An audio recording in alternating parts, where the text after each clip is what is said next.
And so I want to bring these things to you today, where we're looking at the first 3 sections here are tools that you're going to be able to take home. Okay, the ultimate goal is what? We want our churches to grow. We want them to be healthy. You know, anything that's healthy grows.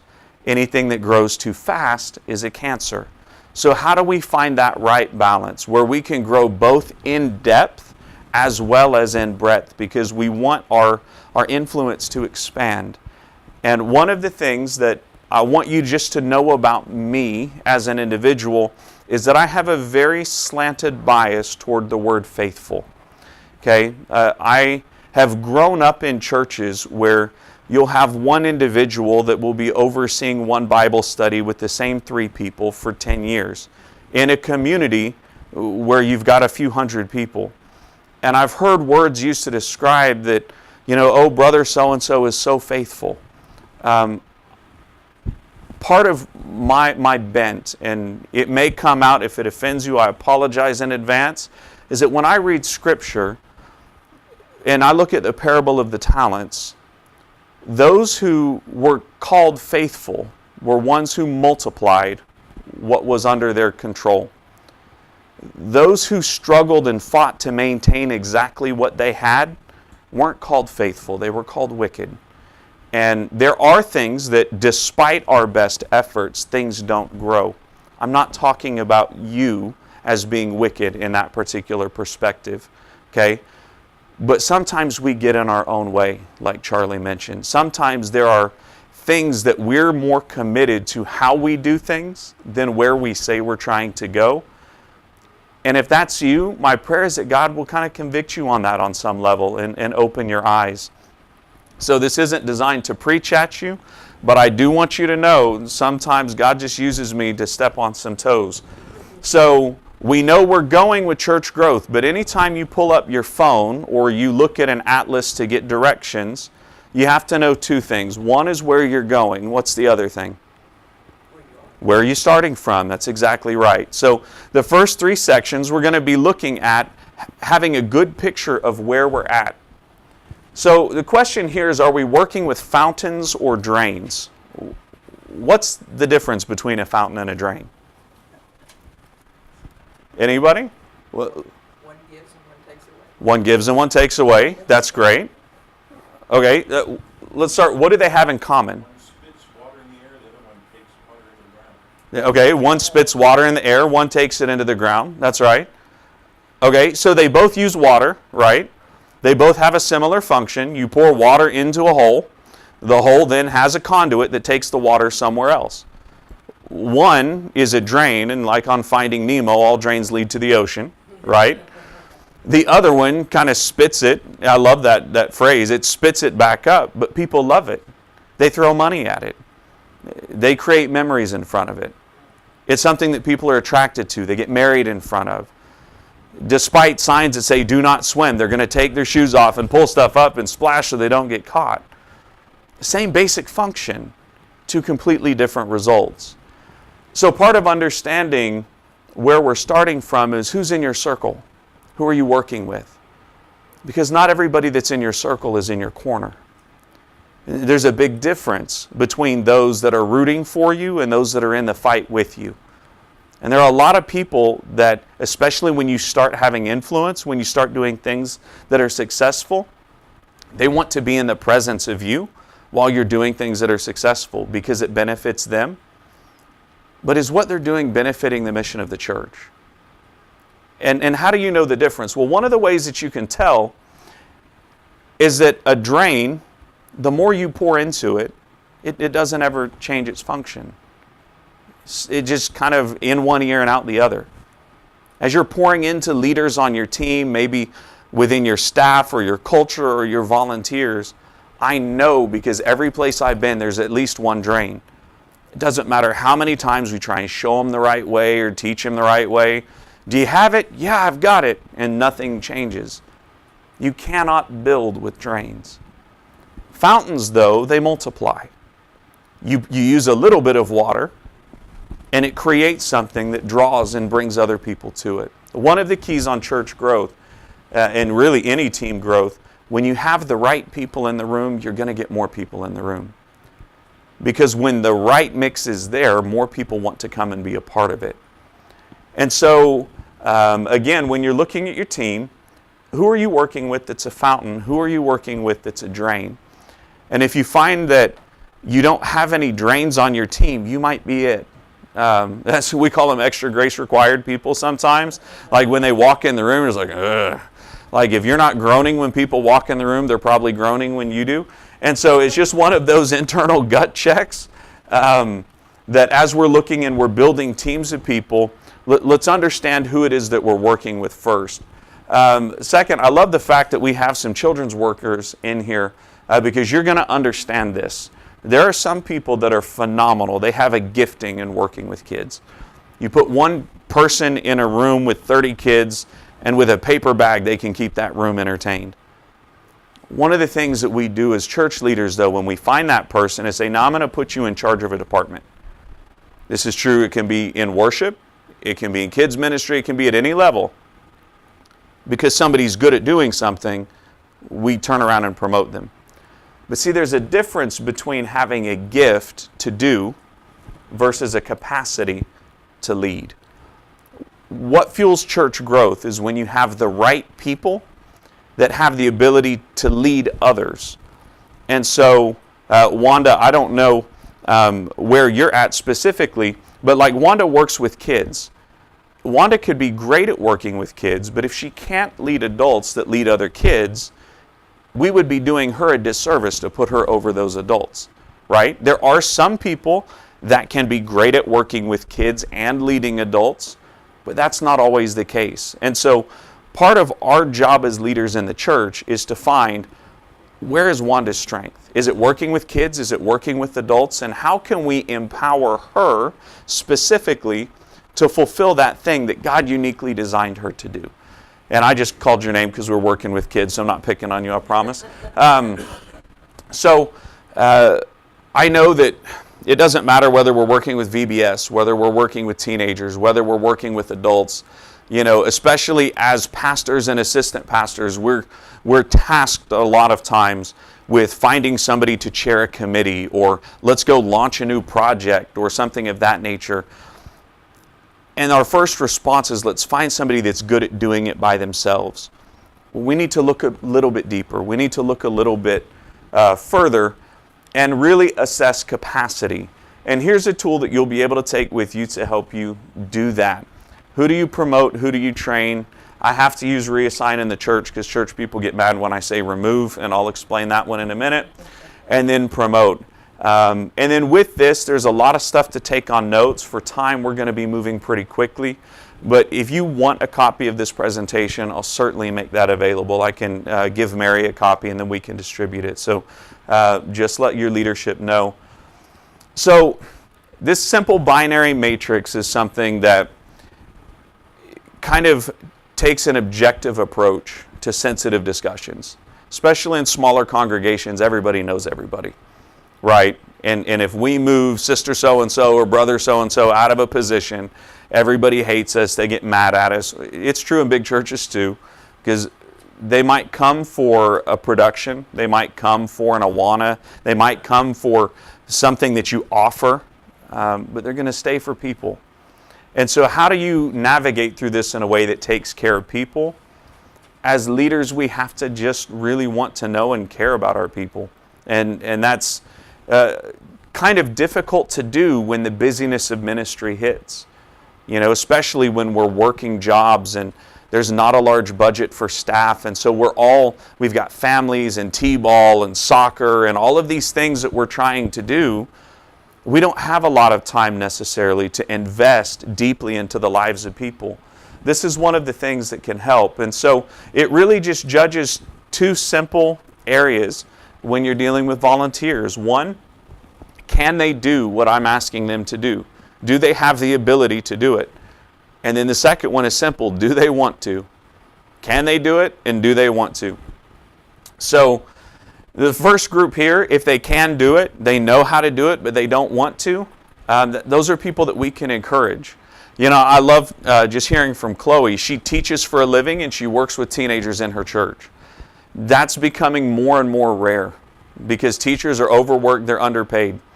And the kids, they don't have the respect that they used to. Not that they had a ton of respect when I was growing up, but it's even less so now. And teachers kind of are second to pastors in how quickly they're leaving their career fields because they get to do less teaching and it's more about paperwork and bureaucracy. Well, as a leader for us, a lot of times it's easy to look at people like Chloe and say, hey, Chloe, you're a teacher. I need a children's leader. I want you to come teach. And don't worry, it's only for a little bit. And 43 years later, we're still sliding bread and water under the door because we won't let her leave and we're just trying to keep her alive. We do a disservice to our volunteers when we just assume because they do something in quote-unquote real world that they'll do that in the church. And so it may be, when you're looking at, does she have the ability to work with students? Yes. Does she have the motivation to do it? If the answer is no, why? It may be that at the season in her life, she just needs a break. And it's okay to be in church and be in a season where you need a break, as long as that season isn't your lifetime. Because there are real things that happen. It may be that there are people at her job that completely dishonors her all day long. And so what can we do as leaders? We can honor her, we can encourage her, we can help to build that desire to use that gift. So we're going to move quickly for time. That second area, what if they have the motivation but they don't know what they're doing? Those people are dangerous. We love them, but they're dangerous.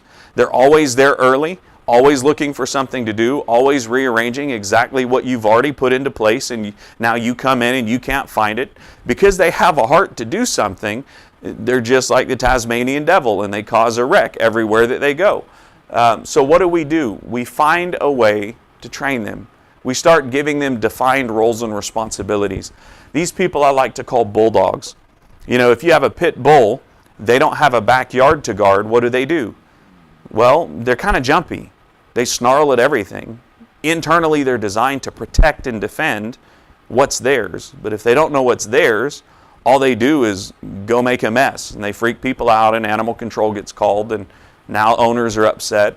And it turns into, kind of like some business meetings at church. But if you can give that bulldog some boundaries and say, everything within here is yours. You guard it. You take care of it. You don't let anybody mess this up. You can now harness that energy and use it for something productive that will help move your mission forward, and it takes a headache off of you, right? It's kind of like that crazy uncle that shows up to Easter and you just kind of hope he is not too drunk. Just being real. I see we got like 2 honest people in here. Like, we all have those family members. We don't like to say that in church, but it's like, hey, again, unless you don't, maybe you are that crazy uncle. We're going to skip reassign just for a second and promote. If they know what they're doing, they have a love for it, they want to do it, get out of their way. Give them the ability to contribute. One of the biggest killers of church growth is, as leaders, we can be control freaks. That's part of what makes us good leaders, is that every detail matters, and everything that we touch, we want it to be done with excellence. Well, sometimes there are people that they just need a little bit of tweak to help them to overcome the mountain that we see that really is a pretty small thing. Oh my God, they put red on the bulletin instead of purple. Whoa. But you didn't spend 20 hours a week folding the bulletin, so is it really that big of a deal? Like, we can have conversations. When you find somebody that has a love for it and they know what they're doing, the worst thing you can do is get in their way. You still have to establish boundaries. You still have to let them know left limits and right limits. Keep them in line with both the vision and budget, right? Because sometimes you have these people that they want to conquer the world with. It's easy to spend somebody else's money until they, talk with Joan and, the treasurers, and they say, hey, you've got $1 million idea and a $100 budget. Let's see what we can do. But help find ways to say yes to these people, because they will bring an energy and a fervor inside of your congregation that's contagious. That's part of getting the right people there. Now, these people, they're the tough ones to talk about in small churches. They don't want to do it. They don't really know what they've been doing. They don't know how to do it, but they're the biggest giver we have in the church. So we don't say anything to them. They don't know what they're doing. They don't want to do it, but they're a deacon's wife. Or they have political clout. You have to get rid of those people. What it's costing you, you will not know until they're gone. It's like sticking a potato in the exhaust pipe of your car. You can leave it there for a little while, but hit the gas a couple times. See what happens. You try and go somewhere, and it's going to cause a whole loud noise and a whole lot of mess. A lot of times these people wind up on our leadership teams because we've decided to settle for a warm body. That's deadly. Use another car analogy. If my car breaks down and I need a carburetor, you might be a perfect battery. But if I try and take your battery and use it as a carburetor, it's not going to work. In fact, I may mess up the battery too. But sometimes, because we get tired, we're fighting, we're digging it in, we're praying, God, send us somebody. So somebody walks in, hey, it must be a sign from you. I need a nap. So we give over responsibility to somebody too soon. In leadership, it's easier to grant a title than it is to take a crown. Promote slowly. When you find somebody, just because you've been praying audibly, God send me, I need a middle-aged guy. Great. The next middle-aged guy that walks in may be who God sent. Or it may be our adversary saying, will you settle for a counterfeit? Because a counterfeit looks and smells and feels kind of like the right thing unless you're really paying attention, unless you really know what to look for. So just a simple tool you can use, go around your teams as people are coming on. I use this to hire people. I use this to fire people. I use this to bring on volunteers, with which I still use the terms, I'm hiring you as a volunteer. I'm just not going to pay you anything. And it sounds funny, but when you create a culture where people feel valued and honored, they don't want your money. I had a guy who I was talking to about doing my job down at our campus in Florida. He's a volunteer. This guy should have been leading me. Retired 20 years from the military, 20 years from Department of Corrections. He came in 20 hours a week just to learn how to lead. And I talked to him. I said, Michael, what about going down to Port St. Lucie, Florida? I need you to be me there. He says, give me 6 months. I just need to sell the house. We'll put in transfer requests for my wife's job. I said, don't you want to know about salary or pay? And he goes, I don't want you to ruin it. Because he knew that as soon as you attached money to the move of God, then his calling can become a career. He didn't want that to happen. For him, he knew him. Sometimes offering people money is the lowest form of an insult that you can give them. Sometimes what they need is a handwritten note, a simple thank you. Hey, it's church on Sunday. I want to recognize this person over here for making sure that our parking lot is kept up. They're going to get mad at me and probably slit my tires for bringing them up because they don't like to be recognized. But would y'all give them a round of applause? That small thing can be absolutely life-changing for your church to put that type of a thing into your culture, if it's not already. So going back to number 3, you cannot lead people that you need. We don't want to remove people from areas of influence that don't need to be there because sometimes they're family. Sometimes they're a family of key leaders. Sometimes they're big donors. Sometimes they're charter members. We dealt with this in the South. Churches have been around since the early 1800s. You got 28 people that go to the church. Literally, the church splits over the color of carpet on the floor. You have 2 families and then us, and we came down from Kansas, so we were Yankees as far as they're concerned, and they weren't interested in our input. But literally, you had 2 charter family members that hated each other. Think Hatfields and McCoys. This is real world. It's happened in the panhandle of Florida. They hated each other. But neither family was going to leave and let the other people be the last remaining charter members. Mind you, this started in the 1800s. Nobody that actually started the church was still there. But families held on to bitterness. They kept swallowing poison, waiting for the other family to die off. And it wasn't going to happen. They just kept building it up. And so literally, color carpet, one family wanted red, and they turned it into theology. Well, we want to honor the blood of Jesus. The other family said, well, every time you walk down the aisle, you're trampling on the blood of Jesus. No joke, 28 people could not figure out how to get along, and they had a big church split. In a town of less than 2,000 people, that was a talk of the town. Well, guess what didn't happen? People that weren't going to church, now they weren't interested in going, if that's what it was about. Because there's much more important things going on than the color of carpet. But they needed to be the last people there, so they wouldn't remove those that were causing the cancer, so that they could unite and move forward.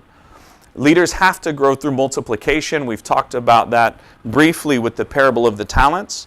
Those things that God gives you, it's your job to cultivate.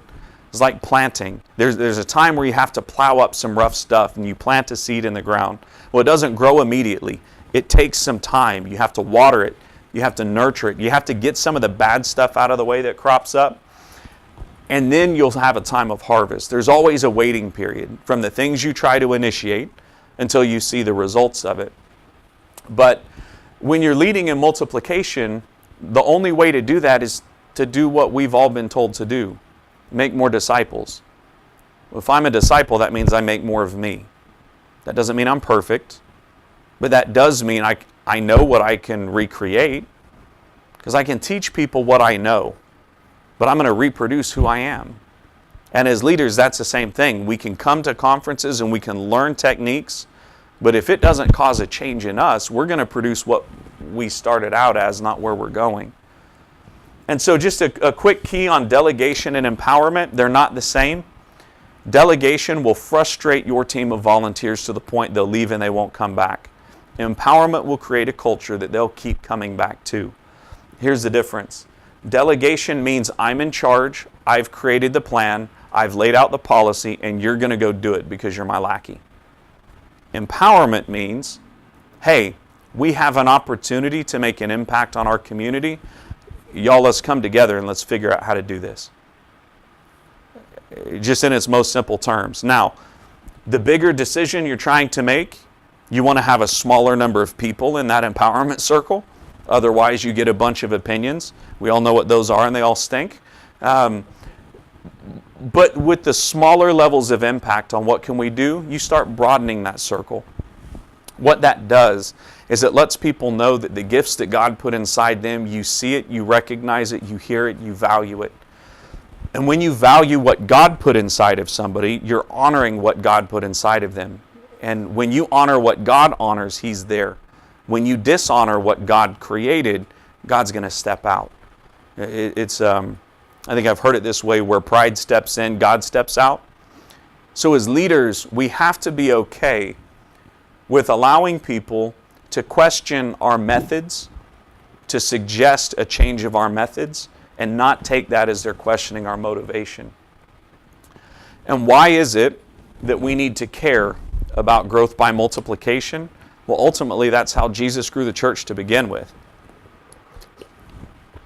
He started by talking to a couple guys who had the best fishing day of their life. And he used some language that was familiar to them. And he says, y'all, I know this looks promising, but I've got more for you. Come on, let's go for a walk. Well, all of a sudden, those 12 turned into 500. Well, that was pretty cool until we started learning about now the 500 when Jesus said, I want you to go wait in this upper room for me. Just hang out for a bit. I'll be back. Guess what happened? Well, all but 120 of them, they decided they weren't going to wait around. But for those that waited and hung out, they got to see some pretty neat stuff. And they were empowered now with more stuff. And that stuff we're still talking about today. And that day of Pentecost, God came down and says, because you were digging in, because you were patient to wait on God when God said wait, you were faithful to come here and move where God said to move, I can trust you. And where I can trust you, I'm going to empower you. And now we've got a ginormous religion that so many different people try to fake and twist and turn into their own personal platform. But where did it all start? It started with one guy that talked to 12 guys. And then it started with 12 guys that talked to some more. And the process of birthing churches is just that. You'd have a couple apostles that would go into a city and talk to some guys and say, hey, let's do this. And then they would talk to more guys. In small towns, it's easy to think, man, everybody here, they already know. They've already been told. They get it. They know where we're at. If we build it, they'll come. As soon as we rely on what we think other people know and what we think they're dealing with, we're cutting our influence off at the knees. So we have to constantly be going and pursuing and seeking people not just to come to our church, but to lead in the church. Because reality check, none of us are getting out of here alive. Some of us are leaving sooner than others, and I'm not talking about age, because we don't know our appointed hour. And so if we're building something that can't exist beyond us, we're not building the church. We're building an ego trip. And so if we want to build the church, it has to be able to live beyond us. It has to be sustained past us. The only way we can do that is to infect as many people as possible with the good stuff that God put inside of us. See, it's sick season right now. Sick things are contagious. Healthy things take a whole lot of work. And so if we sit back and wait to see what catches, what's going to catch is not going to be healthy. So we have to be active and constantly pushing. Now, how do you do that? Now we're getting into the main kind of meat of how we get people brought in onto our teams and how do we create a culture where we sustain them. First, remove justa out of your language. Don't ever say it again. Justa, J-U-S-T-A. It's deadly verbiage. Culture vultures, we'll call it. When somebody asks, hey, what do you do at church? Well, I'm just a volunteer. What you've now communicated is, this thing I've pledged my life to isn't that important. When somebody says, what do you do? I'm just an usher. What you've said is what I do really isn't that important. Well, I don't see many people trying to buy a ticket to the old Titanic because we all kind of read that story. We saw how it's going. If my ship is sinking, I don't imagine I'll sell many tickets. Justa is defeated attitude kind of verbiage just coming out. You know, the things that comes out of our mouth starts where? It's in our heart. So when we don't see the things we do as having importance, nobody else is going to either. And so when we're talking about recruiting somebody to our team versus inviting them to the team, it really is a mentality shift.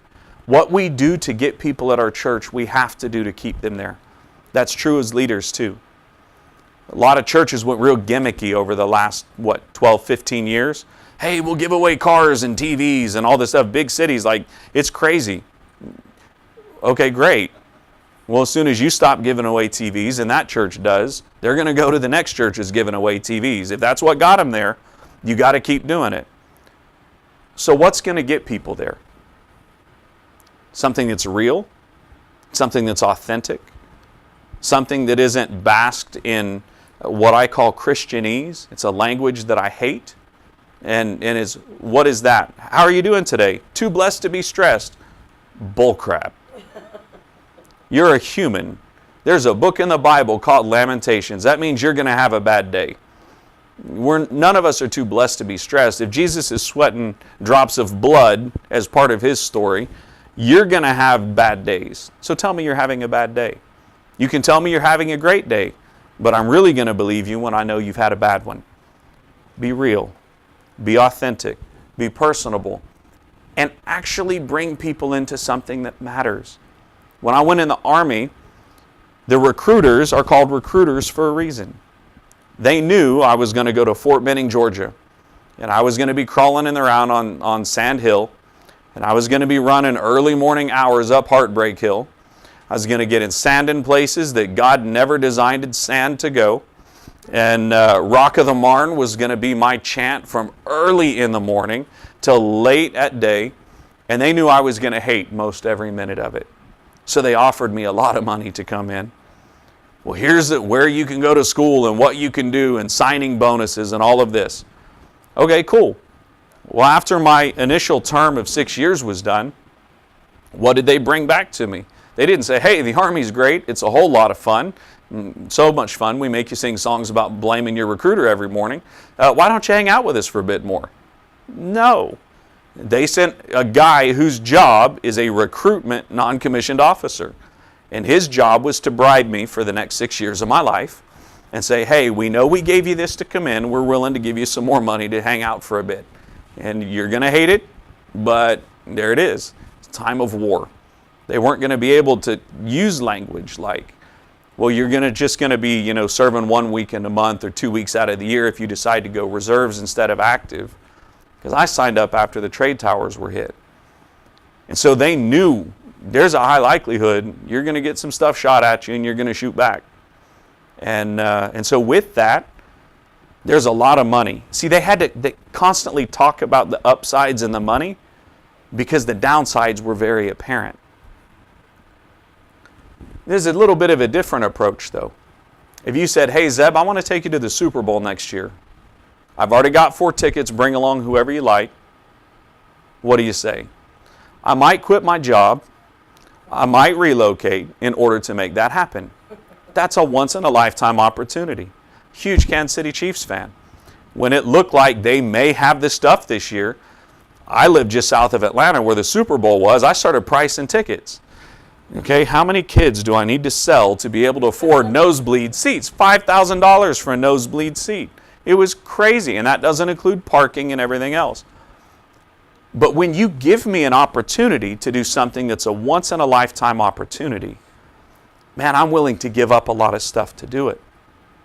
So what in your church is that once-in-a-lifetime opportunity? Do we see what we do as something that has value, or is it a hobby?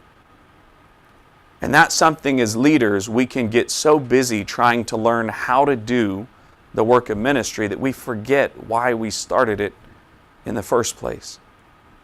And as soon as we as leaders forget why we're there, that's going to infect everybody that we lead. So how do we use language to invite people into what we're doing? One of the most miserable jobs at the church that I'm a pastor at is our outdoor parking team. They're over a quarter mile away from our building in every weather unless it's lightning. When it's lightning, we let them come inside. Beyond that, they're outside in it. That's a tough job to staff. Or it used to be. Because nobody wants to be out there. It's 107 degrees, thunderstorms, wind. Believe it or not, in Georgia, it gets a little cool. We'll have, 12 to 15 degree temperatures, which is freezing down there. I mean, thankfully, it's literally freezing, so I don't sound too bad saying it. But I see, -2, -5 coming up here this weekend. Yeah. So I'm only posing a little bit. But we have this guy named Santiago Goings. And he is the master of all things parking lot. This guy has so much fun being out there. He's used to working on a flight line. So he understands what it's like to be out in the weather and to keep people motivated in it. But if you ask Santiago, what do you do? He says, I'm a frontline warrior for God. Because I'm the only person that sees every car that comes in here. I see them when they come in, and I see the looks on their face. I see the families that are fighting because the kids won't sit down in the back. And I begin praying over them at that moment. And me and my entire team of 18 people are going to help park them and remove dishonor and baggage from them so that they have an experience and an encounter with God before they ever hit our front doors. That way, by the time they hit the front doors, though Holy Spirit can do anything He wants, He's not going to have to work in spite of us. He gets to work along with us. It's like, that's cool. He believes it. And so He looks for those same people that He was praying over as they came in. He wants to meet them in their cars as they're coming out so He can say, what'd God do for you today? Your face looks different. And people remember it. And He remembers their names. And in a church where you've got 1,000 people coming in and out, for somebody to remember your name is huge. But I've been in churches of 30 people that people could not remember my name after weeks. It's not about the size. It's about the level of intentionality and care. And are we in this to build numbers, or are we in this to build people? Have to or get to? No, it's okay. If it's Jesus, though, I want to talk to Him. No. When we start building a culture where people see what they do as having value, where we start building a culture where those that come feel like they're really a part of the living and breathing God. Because our God is alive. He's not dead. The church is a movement. It's not a monument. They start getting to come here, not having to. I don't know if it's true where you're at, but where I'm at, it's like pulling teeth to get people to come to meetings. It's like, hey, we need to have this planning meeting. It's like, ugh. Our church pulls from about an hour and 15-minute radius around where our building's at. People do not want to drive that far. There are things that we've been able to do. There's an app called Zoom where we've been able to use to talk with people so that they don't have to make that drive. That builds value to them so that when we say, hey, we actually need you here present, we're not wasting their time. So then they get to come to meetings. They don't have to. But as leaders, we have to be careful because it's easy for us to be frustrated. It's easy for us to issue ultimatums. And believe it or not, the church where I was at used to have some strict rules. And when I say strict rules, if you're a volunteer and you didn't come to about 3 hours worth of training meetings every week, they wouldn't allow you to be a volunteer. Hear me. I'm giving you my time as I'm able to, but if I don't give you more of my time, you won't let me give any of my time. That's stupid. Because people created a culture where you have to do this because it was out of religious obedience. And anytime you're doing something for God just out of religious obedience, it means so much less than, man, you've already given it all. This is the least I can do. I want to do something to help. So how do you create a have-to environment? You place demands on people, you schedule meetings and you don't start on time. When they show up and give your input, then you don't ever take that into consideration. You ignore those that are underneath of you, really in the ground doing the work, telling you, here's what we need. And you treat them as though their opinions don't matter. They're going to come and fill out a religious checkbox on Sundays, and they're going to go home, and they're going to hate your church, and they're going to keep going, though, because it's probably the only one that's close to their house, and you're not going to be able to get a lot done. A get-to culture, they get to come and be a part of it, and this is key for this younger generation. This younger generation has to belong to something that matters. They are not going to give you their time, their talents, their energy, their understanding of technology just to prop up something that's always been this way and will always be that way.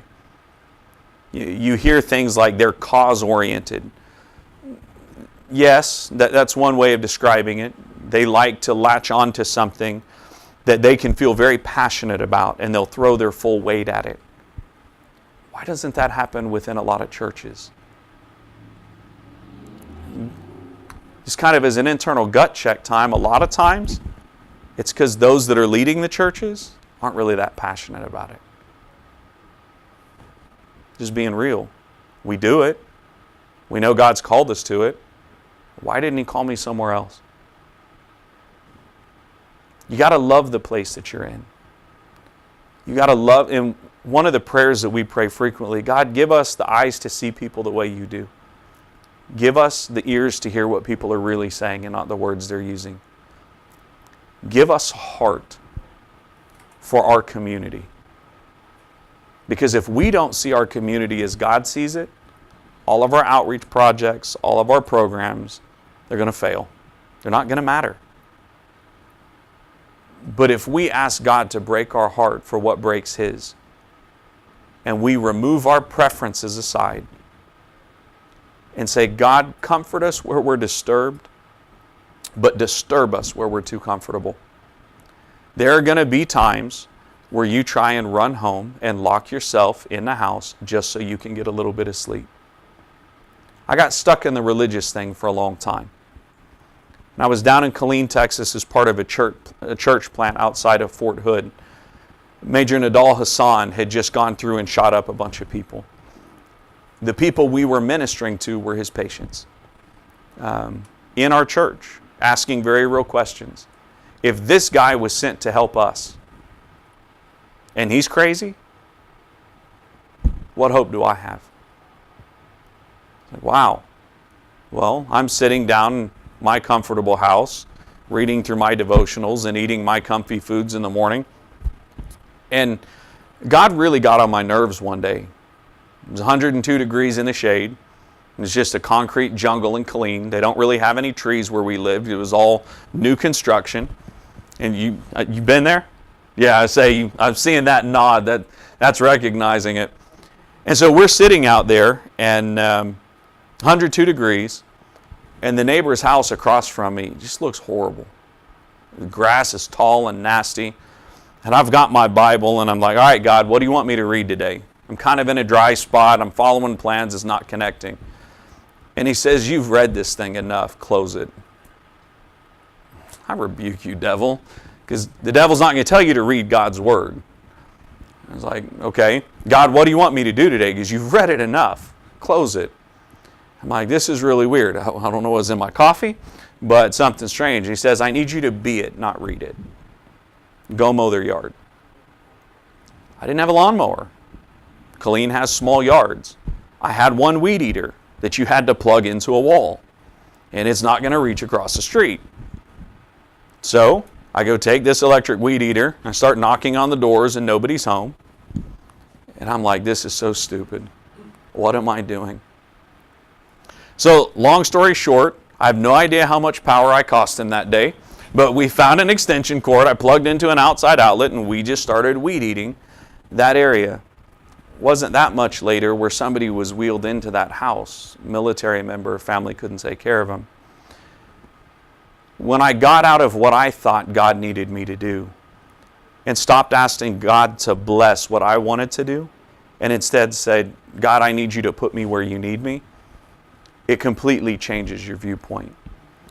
And in small towns, it's easy for us to think that we know the people, we know the understandings, we know what people need, but sometimes we have to get back to God, what do you see here that I don't see? One of the things we have to be careful of in churches, the past can be a place of reference, it cannot be a place of residence. So what I mean by that is learn from the past, but don't be content to let your best days be there. Because God says that we're to go from glory to glory, not that we go to glory and stop. And so if we're going from something good to something better, and that's His will for us, as a church it should be the same. So this can impact a lot of different things, from how we structure a worship experience, to what do our facilities look like, to whether or not brother so-and-so still needs to chair this department. He may have done great for a long time. This does not dishonor brother so-and-so at all. But it can simply be that brother so-and-so, I need you to help me, because there's an entire generation that's coming up that doesn't know about Jericho. They don't know how to cross the Jordan. And I need you to teach them. So, will you shift from I'm over this role to I want to be a coach and a mentor and a guide to this next generation that's coming up? That does not devalue brother so-and-so. In my opinion, that honors that experience. That helps to continue legacy. But a lot of times in churches we do this. Because if I stop doing this, then what happens to me? Where's my purpose? Where's my value? So as leaders in your church, you have to constantly be paying attention to the individuals that are on your teams. Because if you want the younger generation to come in, but you don't give them a place to get involved and serve, they're not going to stick around.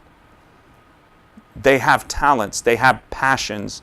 The disciples were teenagers, for God's sake. He's going to bring young people to initiate another move of God. That's not a bad thing. It's not a scary thing, unless we're more concerned about the monument we're building instead of the movement of God. One of the ways we do this is we have to be intentional thermostats, not thermometers. What's the difference between the two? What controls the atmosphere in this moment? That's right. We all know people who are quick to tell us what they see. Well, I'm just telling it like it is. I'm just giving you my opinion. No, you're being a jerk. As leaders, We can't be content just to complain about what we see. A thermostat is an atmosphere shifter. It's an atmosphere changer. When we walk into a place, the power of God should be moving so strongly in us that the entire mood changes simply because we walked into the room. That doesn't mean it's anything fake or we have to put on any kind of a crazy role. But we all know those Debbie Downer type people that as soon as they walk into the room, everything deflates, right? We've already talked about those. There are other people, when they walk into a room, people sit up a little bit straighter. They talk a little bit different because there's something different about that person. If we want the millennials and we want Generation Z to come along, that's what we have to do. And then this is one of the things that kills me in a lot of committee-led churches. We're real process-driven. That's okay. I'm a systems and structures guy. I believe there has to be order because that's how flow works. If you have a body of water that doesn't have structure, it becomes a stagnant pond. Nothing but disease and mosquitoes. We don't need either of those. When you apply the right amount of structure, now that water has current. That water will flow.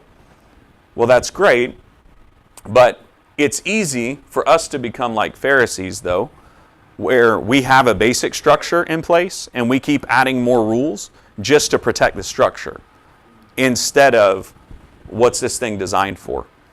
And as leaders and as we're building teams, we have to keep this one thing in mind, and then we'll be wrapping up. I've got a list of questions for you to take back, but we don't use ministry, or we don't use people to build ministries. We have to use ministries to build people. And if the end result of what we're doing is not making somebody stronger, making them healthier, making them more whole, or building up the value inside of them, why do we do it? If Jesus existed for the people, and we're existing for processes, then we're not existing for the same reason that Jesus did. And so how do we fix that? And again, a lot of times it's small tweaks because we have to connect the dots for people.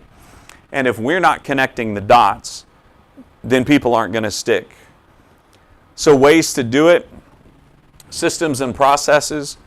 If you're building a structure that's designed to give you more free time and make your job easier, chances are you're not leading something that's going to grow. You're building a box around yourself. That's called a coffin. Daily leadership approach. Are you prioritizing the things that are important to you, or are you allowing everybody else to dictate? As a leader, we have to look at those things that are most important to us on our teams and make sure that we're doing that first. And everything else has to come second or it gets in the way. And then communication. Keep in mind, efficient communication, we're exchanging information, but in effective communication, we're exchanging understanding. If I'm being efficient, you know to be in this room at 9:30. If I'm being effective, you understand that this has the opportunity to revolutionize your church, to breathe new life into it, and allow you to think with a bigger vision and move beyond. So, we're about out of time. I want to open up for questions before we get into the questions that are in this the presentation at the end. Do you guys have anything that kind of real world in your context I might be able to help out with at all? What's one of your biggest frustrations in your church? Awesome. Yes, sir. People hold back because, well, that's not my wheelhouse. I don't know how to. I'm not a good speaker. I'm not a good writer. I'm not a whatever. Yeah. So people default to their limitations. We have to default to the potential inside of them. And so I think a lot of how you do that is in how you ask them the question. You know, if I was to go up to an individual and say, hey, I want you to stand up and teach our church about XYZ. I'm not a public speaker. No, you're crazy. But if I cultivate a relationship with somebody and I say, you know, I see what you're doing. It's amazing. God's really given you a gift in this area. You start building up who they are. This isn't manipulation if it's true. And you start speaking to who God is inside of them and the gifts that He put in there. And then you ask, imagine what could happen if God allowed you to have more of you. What else would be possible? Then you start allowing them to dream a little bit. It's like, wouldn't it be cool if God could use you to change the world one day? Most people chuckle and they laugh. And you just keep walking. Come back and have another conversation. Because it's not a one-time ask. Because if I'm meeting you for the first time and I'm asking you to do something, I need you to do something for me. That's manipulation.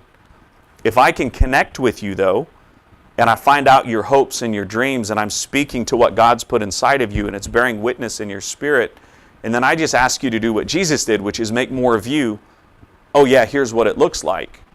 Well, if you already bought into the idea of making more of you, well, now speaking in public doesn't seem so scary, because I've already validated who you are. I'm already talking to the gift that God has inside of you. So again, that comes down to, as shepherds, we have to know our flock. We have to know who we're asking to do what.